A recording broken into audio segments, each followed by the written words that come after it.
Pada awal tahun 2025, Malaysia mengajukan permintaan mendesak kepada Indonesia, sebuah proposal mengenai apakah mereka bisa membeli beras dari cadangan tetangga mereka untuk memenuhi kebutuhan dalam negeri. Jawaban Indonesia saat itu adalah penolakan tegas, belum bisa sekarang.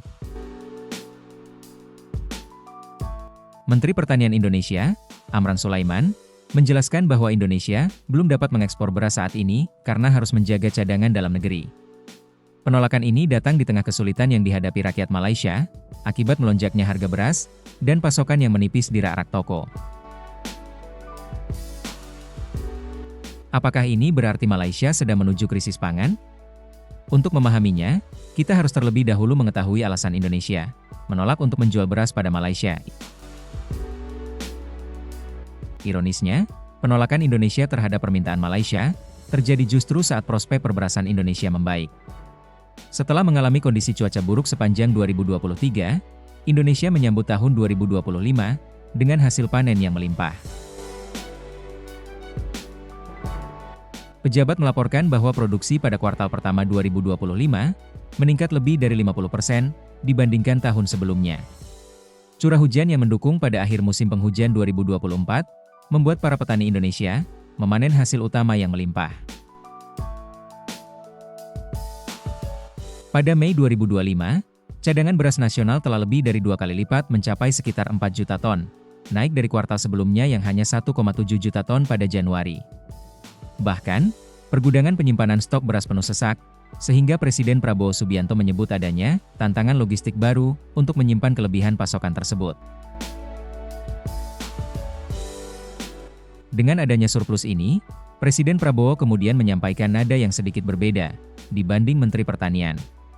Pada akhir April 2025, ia mengizinkan ekspor beras secara terbatas ke negara-negara yang membutuhkan, dengan menyatakan bahwa Indonesia dapat berbagi surplus beras dengan negara lain sebagai bentuk solidaritas kemanusiaan. Ia menegaskan bahwa ekspor ini bukan demi keuntungan, pembeli hanya perlu menanggung biaya dasar, bukan harga pasar yang tinggi. Pengumuman ini muncul hanya beberapa hari setelah penolakan awal kepada Malaysia. Hal ini menunjukkan bahwa Indonesia bersedia membantu tetangga, seperti Malaysia, setelah merasa cadangan dalam negerinya aman.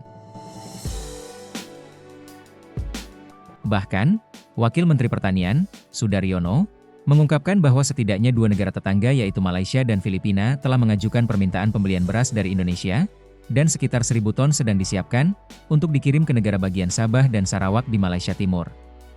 Kedua wilayah ini dekat dengan perbatasan Indonesia, sehingga pengiriman dalam jumlah kecil ke sana menjadi lebih masuk akal setelah surplus telah dikonfirmasi. Mengapa terjadi perubahan sikap di tingkat pimpinan? Tampaknya, kepemimpinan Indonesia sedang menyeimbangkan antara kehati-hatian dan niat baik. Respon awal dari Kementerian Pertanian bersifat konservatif, menahan seluruh stok beras, hingga hasil panen dan kondisi iklim benar-benar bisa diprediksi.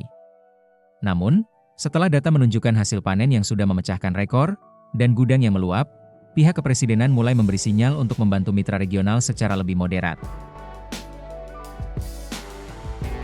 Pemerintahan Presiden Prabowo tetap menekankan pentingnya ketahanan pangan dalam negeri, di tengah tekanan global, dan kondisi genting tengah melanda eskalasi di wilayah India-Pakistan juga perang dagang Cina-Amerika. Namun juga tidak ingin terlihat mengabaikan kesulitan negara tetangga. Hasil akhir adalah kebijakan yang berhati-hati. Indonesia hanya akan mengekspor dalam jumlah terbatas agar mangkuk nasi di dalam negeri tetap penuh. Namun, di luar Indonesia, kita juga perlu memahami mengapa Malaysia mengalami krisis pasokan beras. Berbeda dengan Indonesia, Malaysia tidak pernah dengan serius mengadakan program swasembada beras akibatnya. Mereka hanya mampu memenuhi sekitar 2/3 dari kebutuhan dalam negeri. Dalam beberapa tahun terakhir, produksi dalam negeri pun kesulitan untuk mengimbangi permintaan. Salah satu penyebab utamanya adalah tekanan terhadap lahan sawah Malaysia. Pada 2022, produksi beras lokal hanya sekitar 1,57 juta ton, turun dari 1,68 juta ton pada tahun sebelumnya. Para peneliti mencatat bahwa produksi beras dalam negeri telah mengalami tren penurunan sejak mencapai puncaknya pada sekitar tahun 2018. Dari 2013 hingga 2021, produksi menurun rata-rata 0,7% per tahun. Penurunan ini disebabkan oleh berbagai faktor, yaitu berkurangnya luas tanam, stagnasi hasil panen, serta tantangan seperti kenaikan harga pupuk. Malaysia kehilangan sekitar 50.000 hektar sawah dalam 5 tahun terakhir, sebagian karena alih fungsi lahan menjadi perumahan dan zona industri. Dengan lahan yang semakin sempit dan produktivitas makin menurun, total produksi pun jadi tekor. Akibatnya, rasio swasembada beras Malaysia, Self-Sufficiency Ratio (SSR), yaitu persentase kebutuhan yang dipenuhi oleh produksi dalam negeri terus menurun. SSR nasional turun dari 63% pada 2010, menjadi hanya 56,2% pada 2023. Dengan kata lain, hampir separuh kebutuhan beras Malaysia, kini dipenuhi melalui impor. Sebagai perbandingan, negara seperti Indonesia dan bahkan Filipina, yang kekurangan lahan bisa mencapai tingkat swasembada antar 80 hingga 90%, menunjukkan kerentanan Malaysia. Pemerintah Malaysia telah menetapkan target ambisius untuk mencapai 80% swasembada pada 2030, namun angka saat ini menunjukkan masih ada kesenjangan yang besar. Salah satu masalah besar adalah menuanya populasi petani. Banyak petani padi di Malaysia telah berusia di atas 55 tahun, dan generasi muda kurang tertarik pada pekerjaan bertani, yang berat dan berupah rendah, lagi kotor-kotoran, kepanasan, kehujanan dan dekil. Perubahan demografi ini berarti semakin sedikit tenaga kerja dan inovasi dalam sektor perberasan di negeri jiran tersebut. Selain itu, perubahan penggunaan lahan juga berdampak besar terutama di negara bagian seperti Sabah dan Sarawak bagian Malaysia Timur yang memiliki lahan subur luas, namun belum sepenuhnya dimanfaatkan untuk pertanian padi. Di Sabah, misalnya, tingkat swasembada beras turun dari 32% pada 2010, hanya menjadi 22% pada 2023, seiring dengan pertumbuhan penduduk dan ketergantungan pada impor. Secara nasional, urbanisasi dan proyek industri secara bertahap mengurangi luas lahan sawah. Secara paradoks, beberapa kebijakan pemerintah Malaysia yang bermaksud baik justru berdampak negatif terhadap produksi beras. Pemerintah mengintervensi harga beras lokal, tujuannya agar tetap ramah di saku konsumen. Namun hal ini menekan margin keuntungan produsen yaitu kaum petani. Misalnya, harga eceran maksimum beras putih lokal ditetapkan sebesar Rp2,60 Mali per kilogram, atau Rp10.000. Indonesia sendiri harga beras mencapai Rp13.000 per kilogram. Kebijakan ini menjadikan beras lokal Mali sebagai salah satu yang termurah di kawasan ASEAN. Sementara itu, harga beras impor mengikuti harga pasar global yang pada akhir 2023, seharga Rp3,90 Mali hingga Rp4,00 Mali per kilogram.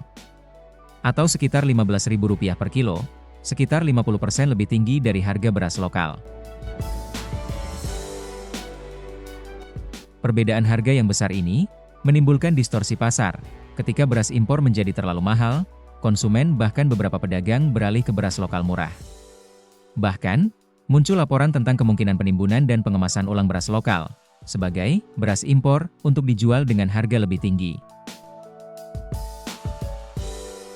Lebih mendasar lagi, harga tetap yang rendah untuk beras lokal, membuat penggilingan dan petani hanya mendapat margin keuntungan tipis. Pemerintah memang memberikan subsidi seperti harga pembelian minimum padi, yang baru-baru ini dinaikkan menjadi Rp1.800 Mali atau sekitar Rp7 juta per ton, dan berbagai subsidi input tetapi belum cukup untuk mendorong peningkatan produksi yang signifikan. Para analis berpendapat bahwa, kontrol harga intervensi pemerintah, justru membuat produksi tetap rendah karena petani tak tertarik untuk berinvestasi pada peningkatan hasil atau perluasan lahan pertaniannya. Singkatnya, tujuan mulia Malaysia untuk menyediakan beras murah, bagi semua, justru berdampak negatif terhadap kelangsungan industri beras nasionalnya. Lalu, pada pertengahan 2023 hingga 2024, ketergantungan Malaysia terhadap impor beras berubah dari hal biasa menjadi kekhawatiran yang mendesak. Dua perkembangan utama terjadi secara bersamaan, gangguan pasokan global, dan gejolak pasar domestik. Pertama, pada Juli 2023, India sebagai eksportir beras terbesar dunia memberlakukan larangan ekspor beras putih non-basmati, demi mengamankan pasokan domestik di tengah inflasi tinggi. Keputusan ini menjadi pukulan besar bagi negara pengimpor. Malaysia, yang biasanya mendapatkan hampir 40% beras impornya dari India dan Pakistan, tiba-tiba menghadapi ancaman kehilangan sebagian besar pasokannya. Meskipun India kemudian memberikan kuota khusus, sebesar 170.000 ton kepada Malaysia untuk tahun itu, pemerintah Mali tetap khawatir bahwa jumlah tersebut tidak cukup. Pada Maret 2024, Malaysia bahkan berencana mengajukan permintaan tambahan 500.000 ton beras kepada India, melalui mekanisme antar pemerintah, G2G. Kedua, kelangkaan pasokan menyebabkan lonjakan harga beras secara global. Pada akhir 2023, harga beras di pasar ekspor utama naik antara 30 hingga 40% dibanding tahun sebelumnya, mencapai tingkat tertinggi dalam 15 tahun terakhir. Mali merasakan dampaknya secara langsung. Satu-satunya importir yang resmi dan berlisensi, Padi Beras Nasional Berhad, Bernas, harus membayar harga lebih tinggi untuk mendapat pasokan beras impor. Pada September 2023, Bernas mengumumkan kenaikan harga sebesar 36% untuk beras putih impor, menjadikannya naik sekitar Rp3,90 Mali per kilogram, dari sekitar Rp2,85 Mali, dari harga sebelumnya. Hal ini langsung membuat beras impor menjadi jauh lebih mahal bagi konsumen. Dan karena beras impor menyumbang 30 hingga 40% dari konsumsi nasional, anggaran pangan rumah tangga ikut terbebani. Menghadapi situasi ini, Malaysia mengambil beberapa langkah untuk meredakan krisis, yaitu bernegosiasi langsung dengan India, sebagaimana telah disebutkan, menghubungi negara pengekspor lain seperti Vietnam, Thailand, dan Myanmar, serta memperkenalkan subsidi untuk mengurangi beban impor di Malaysia Timur. Dengan latar belakang ini, menjadi lebih jelas, mengapa Malaysia akhirnya merengek meminta bantuan dari Indonesia. Pada awal 2025, Malaysia telah mencari pasokan dari sumber-sumber tradisionalnya. Thailand dan Vietnam menjual beras, namun dengan harga tinggi. India hampir tertutup kecuali untuk kuota khusus, dan negara seperti Pakistan atau Myanmar merupakan pemain kecil. Sementara itu, Indonesia mulai menyatakan kelebihan pasokan beras, demikian penjelasannya. Terima kasih telah menyimak.